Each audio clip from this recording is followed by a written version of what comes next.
अगर आप भी योग्य पति या संतान की कामना रखते हैं तो यह शरद पूर्णिमा आपके लिए बेहद खास है। शरद पूर्णिमा का सनातन धर्म में विशेष महत्व माना गया है। भगवान श्री कृष्ण की रासलीला या फिर भगवान कार्तिकेय का जन्म दोनों शरद पूर्णिमा को ही हुए। इस कारण से शरद पूर्णिमा का काफी महत्व माना गया है। पूरे संबंध में बता रहे हैं इंदौर के प्रसिद्ध ज्योतिषाचार्य पंडित कपिल महाराज। ऐसे उपाय हैं जिसको करके लोग अपने जीवन में परिवर्तन ला सकते हैं। सबसे पहले तो न्यूज़ 18 के जितने भी दर्शक हैं उनको बहुत सारा प्रेम और स्नेह।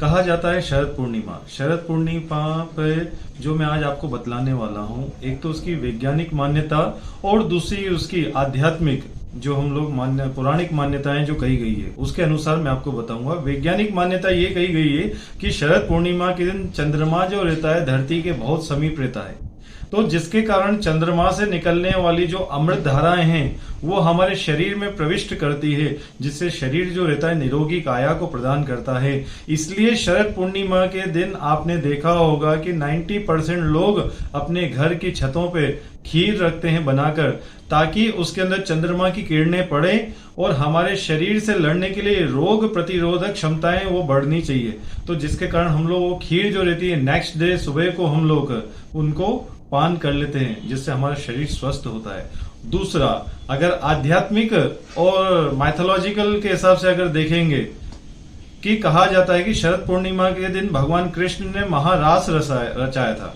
जी, महारास के अंदर जो है इस संसार में वैसे कहा गया है कि संसार में कोई भी पुरुष है ही नहीं, सब की सब गोपियां ही हैं। क्यों?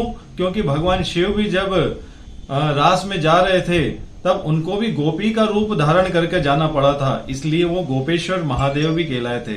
इसलिए रास के अंदर मुख्यतः इसलिए कहा जाता है कि जिन कन्याओं का विवाह कार्य नहीं हुआ है, अगर वो उस दिन भगवान कृष्ण का पूजन करती है तब उनको योग्य वर की भी प्राप्ति होती है। दूसरा, शरद पूर्णिमा के दिन भगवान कार्तिकेय का जन्म भी हुआ था, इसलिए कार्तिक पूर्णिमा भी इसको कहा गया है। और इसलिए इस दिन जो रहता है जिनको संतान नहीं होती, अगर वो लोग भगवान कार्तिकेय का पूजन करा जाए उस दिन, तो उनको भी संतान प्राप्ति के योग बनते हैं। जी, ये शरद पूर्णिमा की एक तो आध्यात्मिक तौर पे महत्वता मैंने आपको बताई, दूसरा वैज्ञानिक तौर पे दोनों में मैंने आपको महत्वता बता दी।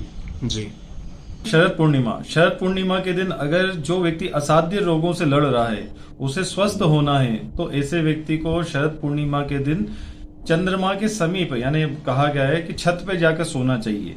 अगर वो छत पे सोता है तो उसको सोने से ये लाभ होते हैं कि ऐसे व्यक्ति के रोग से लड़ने की क्षमता बढ़ जाती है। क्यों? क्योंकि कहा गया चंद्रमा मनसो जात चक्षो हो, चंद्रमा मन का कारक कहा गया है। इसलिए कई बार लोग जो रहते हैं रोगी तो रहते हैं मगर वो मन से रोगी रहते हैं, जो मन से बड़े पीड़ित रहते हैं। ऐसे व्यक्ति को ठीक करने के लिए शरद पूर्णिमा का चंद्रमा अति उत्तम कहा गया है। इसलिए अगर कोई व्यक्ति रोगी से निरोगी बनना चाहता है तो उसे इस जगह पर सोना चाहिए।